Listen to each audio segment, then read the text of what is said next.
જય સોમનાથ નવલકથા કોણે લખી છે? આ જો ઉપરા વાપરી છે 2017 નું જ્યારે પીએસઆઈ ની મેઇન્સ હતી ત્યારે આ પ્રશ્ન બંને પૂછાઈ ચૂકેલા હતા. જય સોમનાથ નવલકથા કોણે લખી છે? ચંદ્રવદન મહેતા, મકરંદ દવે, જયંત પાઠક કે ક માં મુનશી?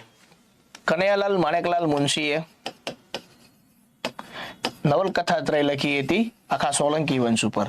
એની અંદર છે ખરેખર આમ જોવા જઈએ ને તો આ છેલ્લી લખાયેલી નવલકથા છે, પણ બધા એને પહેલી માને છે કે પહેલી આ વાંચવું જોઈએ, પણ ખરેખર શરૂઆત અહીંથી થાય. પાટણની પ્રભુતા, બીજા નંબરે આવે છે ગુજરાતનો નાથ, ત્રીજા નંબરે આવે છે રાજાધિરાજ,